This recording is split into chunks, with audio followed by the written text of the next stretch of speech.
ವಸಂತ ಪಂಚಮಿ ಅಥವಾ ಸರಸ್ವತಿ ಪಂಚಮಿ ಇದೇ ಮಾಘ ಮಾಸದ ಶುಕ್ಲ ಪಕ್ಷದ 5ನೇ ದಿನ, ಅಂದರೆ ಪಂಚಮಿ ತಿಥಿಯ ಈ ದಿನ ವಸಂತ ಪಂಚಮಿ ಹಬ್ಬ ಎಂದು ಸರಸ್ವತಿಯನ್ನು ಆರಾಧಿಸುತ್ತಾರೆ. ಈ ದಿನದಿಂದಲೇ ವಸಂತನ ಆಗಮನವಾಗುತ್ತದೆ. ಶ್ರೀ ಕೃಷ್ಣ ಪರಮಾತ್ಮ ವಸಂತನನ್ನ ಋತುಗಳ ರಾಜ ಎಂದು ಹೊಗಳಿದ್ದಾನೆ. ವಸಂತ ಋತುವಿನಲ್ಲಿ ಸೂರ್ಯನು ಪ್ರಕಾಶಮಾನವಾಗಿ ಬೆಳಕನ್ನು ಚೆಲ್ಲುತ್ತಾನೆ. ಹೊಳೆವ ಬೆಳಕಿನ ಕಿರಣಗಳಿಂದ ಪ್ರಕೃತಿಯು ಕಂಗೊಳಿಸುತ್ತದೆ.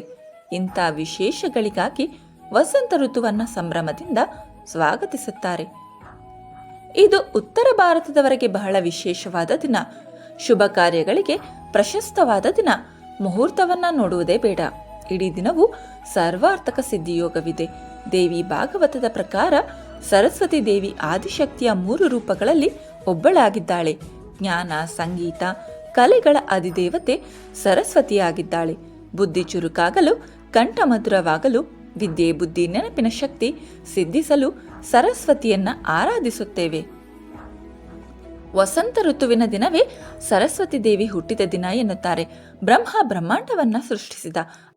ಆದರೆ ಎಲ್ಲೆಲ್ಲೂ ನಿಶಬ್ದ.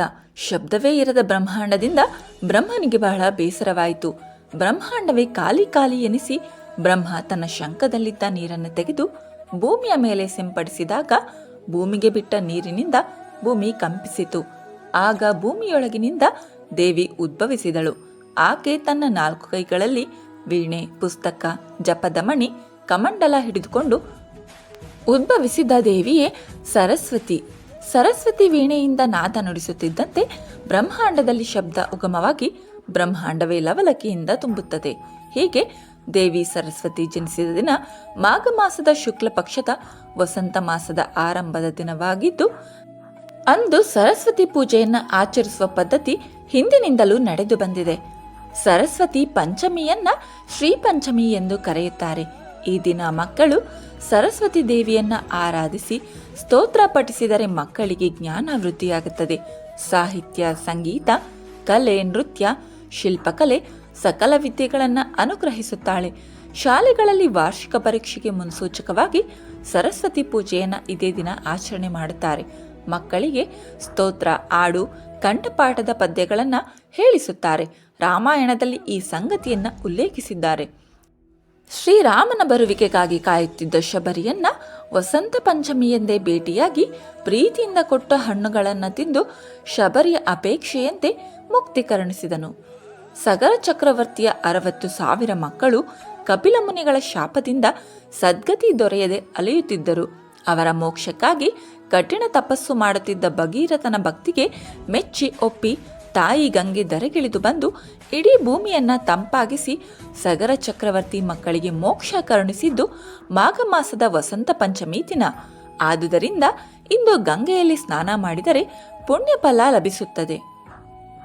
ದಕ್ಷಪುತ್ರಿ ದಾಕ್ಷಾಯಣಿ ಸಾವಿನಿಂದ ಕಂಗೆಟ್ಟ ಶಿವನು ಧ್ಯಾನದಲ್ಲಿ ಮುಳುಗಿರುವಾಗ ಪರ್ವತರಾಜನ ಪುತ್ರಿ ಪಾರ್ವತಿ ಶಿವನನ್ನ ಒಲಿಸಿಕೊಳ್ಳಲು ಕಠಿಣ ತಪಸ್ಸಿನಲ್ಲಿ ನಿರತಳಾಗಿದ್ದಳು. ಇತ್ತ ದೇವತೆಗಳಿಗೆ ಕಂಟಕನಾಗಿದ್ದ ಅಸುರ ತಾರಕಾಸುರನ ಸಂಹಾರಕ್ಕಾಗಿ ಶಿವ ಪಾರ್ವತಿಯರ ವಿವಾಹ ಅನಿವಾರ್ಯವಾಗಿತ್ತು. ದೇವಾನು ದೇವತೆಗಳೆಲ್ಲ ನಿರ್ಧರಿಸಿ ಮನ್ಮಥನನ್ನ ಭೂಮಿಗೆ ಕಳಿಸಿ ಶಿವನ ಧ್ಯಾನ ಭಂಗ ಮಾಡಿ ಪಾರ್ವತಿಯತ್ತ ಮನಸ್ಸು ಒಲಿಯುವಂತೆ ಮಾಡಲು ಪ್ರೇರೇಪಿಸಿದರು. ದೇವತೆಗಳ ಅಪೇಕ್ಷೆಯಂತೆ ವಸಂತನೊಂದಿಗೆ ಬಂದ ಮನ್ಮಥ ಹೂಬಾಣವನ್ನ ಹೂಡಿ ಶಿವನನ್ನ ಎಚ್ಚರಿಸಿದ ದಿನ ಇದೇ ಆಗಿತ್ತು. ಕೋಪಗೊಂಡ ಶಿವನು ತನ್ನ 3ನೇ ಕಣ್ಣು ತೆರೆದು ಮನ್ಮಥನನ್ನ ಕಳೆದುಕೊಂಡ ರತಿಯ ರೋದನ ಹಾಗೂ ಪ್ರಾರ್ಥನೆಗೆ ಮಣಿದ ಶಿವನು ಮನ್ಮಥನನ್ನ ಬದುಕಿಸಿದನು. ಈ ಮೂಲಕ ಶಿವ ಪಾರ್ವತಿಯರ ಕಲ್ಯಾಣಕ್ಕೆ ಮನ್ಮಥನು ಕಾರಣನಾದನು. ಹೀಗಾಗಿ ಇದನ್ನು ಮದನ ಪಂಚಮಿ ಎಂದು ಕೂಡ ಕರೆಯುತ್ತಾರೆ.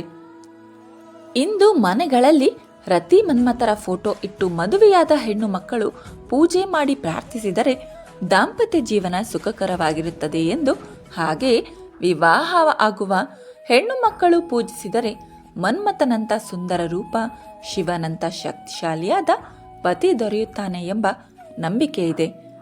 ವಸಂತ ಋತು ಆರಂಭವಾಗಿ ಚಳಿ ಕಡಿಮೆಯಾಗುತ್ತದೆ. ವಸಂತ ಕಾಲದ ವಾತಾವರಣ ಮೈಮನಕ್ಕೆ ಹಿತಕರವಾಗಿರುತ್ತದೆ. ಮನಸ್ಸು ಉಲ್ಲಾಸವಾಗಿರುತ್ತದೆ. ವಿಶೇಷವಾಗಿ ಸರಸ್ವತಿ ಪೂಜೆ ಮಾಡುತ್ತಾರೆ. ಪೂಜೆಗೆ ಸರಸ್ವತಿ ಫೋಟೋವನ್ನು ಇಟ್ಟು ಮುಂದೆ ಗಣಪತಿ, ಜೊತೆಗೆ ಮಕ್ಕಳ ಕೆಲವು ಪುಸ್ತಕಗಳು, ಪೆನ್ನು, ಪೆನ್ಸಿಲ್, ಕಾಂಪಸ್ ಬಾಕ್ಸ್ ಇವುಗಳನ್ನು ಜೋಡಿಸುತ್ತಾರೆ. ಸರಸ್ವತಿ ದೇವಿಗೆ ಹಳದಿ ಬಟ್ಟೆ ಇಷ್ಟವಾದ್ದರಿಂದ ಆ ಬಟ್ಟೆಯನ್ನ ಧರಿಸುತ್ತಾರೆ. ಹಳದಿ ಬಣ್ಣದ ಸೇವಂತಿಗೆ, ಗುಲಾಬಿ, ದಾಸವಾಳ ಮುಂತಾದ ಹೂಗಳಿಂದ ಅಲಂಕರಿಸುತ್ತಾರೆ. ಮೊದಲು ವಿದ್ಯಾಧಿಪತಿ ಗಣಪತಿ ಪೂಜೆ ಮಾಡಿ ವಿದ್ಯಾದೇವಿ ಸರಸ್ವತಿಗೆ ಮಂಗಳ ದ್ರವ್ಯಗಳನ್ನು ಅರ್ಪಿಸಿ ವಿಶೇಷವಾಗಿ ಆರಾಧಿಸುತ್ತಾರೆ. ನೆರೆಹೊರೆ ಮಕ್ಕಳೆಲ್ಲ ಸೇರಿ ಹಾಡುತ್ತಾರೆ. ಪುಟ್ಟ ಮಕ್ಕಳು ಗಟ್ಟಿಯಾಗಿ ಸ್ತೋತ್ರವನ್ನ ಹೇಳುತ್ತಾರೆ. ಸರಸ್ವತಿ ಅಷ್ಟೋತ್ತರ ಹೇಳಿ ಅರ್ಚನೆ ಮಾಡುತ್ತಾರೆ. ಚಿಕ್ಕ ಮಕ್ಕಳಿಗೆ ಅಕ್ಷರಾಭ್ಯಾಸವನ್ನ ಆರಂಭಿಸುತ್ತಾರೆ. ಈ ದಿನ ಎಷ್ಟು ಶುಭ ಎಂದರೆ ಗುದ್ದಲಿ ಪೂಜೆ, ಗೃಹ ಪ್ರವೇಶ, ಮಕ್ಕಳಿಗೆ ಚೌಲ, ಅಕ್ಷರಾಭ್ಯಾಸ, ನೃತ್ಯ ಕಲೆ ಅಥವಾ ಸಂಗೀತ ಅಭ್ಯಾಸ, ಇನ್ನು ಏನಾದರೂ ಹೊಸತಾಗಿ ಕಲಿಯಲು ಶುಭಾರಂಭದ ದಿನವಾಗಿದೆ. ವೇದಿಕೆ ಮೇಲೆ ಮೊಟ್ಟ ಮೊದಲು ನೃತ್ಯ ಪ್ರದರ್ಶನ, ಸಂಗೀತ ಅಥವಾ ಬೇರೆ ಯಾವುದೇ ಕಲೆಯನ್ನು ಆರಂಭ ಮಾಡಲು ಶುಭ ದಿನ, ಶುಭ ಮುಹೂರ್ತ. ಸರಸ್ವತಿ ನೈವೇದ್ಯಕ್ಕೆ ವಿಶೇಷವಾಗಿ ಕೇಸರಿ ಬಾತು ಮಾಡುತ್ತಾರೆ ಅಥವಾ ಪಂಚಕಜ್ಜಾಯ, ಸಿಹಿ ಅವಲಕ್ಕಿಯನ್ನ ಮಾಡಿ ಹಂಚುತ್ತಾರೆ.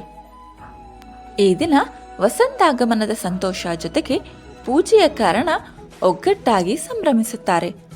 ವಸಂತ ಅಥವಾ ಸರಸ್ವತಿ ಪಂಚಮಿ ಜ್ಞಾನ, ಕಲಿಕೆ ಮತ್ತು ಹೊಸ ಆರಂಭಗಳ ಸಂಕೇತವಾಗಿದೆ. ವಸಂತನ ಆಗಮನದೊಂದಿಗೆ ಮನಸ್ಸಿಗೆ ಉಲ್ಲಾಸ, ಜೀವನಕ್ಕೆ ಹೊಸ ಚೈತನ್ಯ ದೊರೆಯುತ್ತದೆ. ಸರಸ್ವತಿ ದೇವಿಯ ಕೃಪೆಯಿಂದ ವಿದ್ಯೆ, ಬುದ್ಧಿ ಮತ್ತು ಸೃಜನಶೀಲತೆ ವೃದ್ಧಿಯಾಗಿ ಎಲ್ಲರ ಬದುಕು ಸಾರ್ಥಕವಾಗಲಿ. ಈ ಮಾಹಿತಿ ಇಷ್ಟವಾದರೆ ಭಕ್ತಿಯಿಂದ ಒಂದು ಲೈಕ್ ಕೊಟ್ಟು ಎಲ್ಲರಿಗೂ ಈ ವಿಡಿಯೋ ಶೇರ್ ಮಾಡಿ. ನಮ್ಮ ಯೂಟ್ಯೂಬ್ ಚಾನಲನ್ನು ಮತ್ತೆ ಫೇಸ್ಬುಕ್ ಪೇಜನ್ನು ಫಾಲೋ ಮಾಡಿ. ಸರ್ವಂ ಶ್ರೀಕೃಷ್ಣಾರ್ಪಣಮಸ್ತು. ಸರ್ವೇ ಜನ ಸುಖಿನೋ ಭವಂತು. ಧರ್ಮೋ ರಕ್ಷಿತಿ ರಕ್ಷಿತಃ.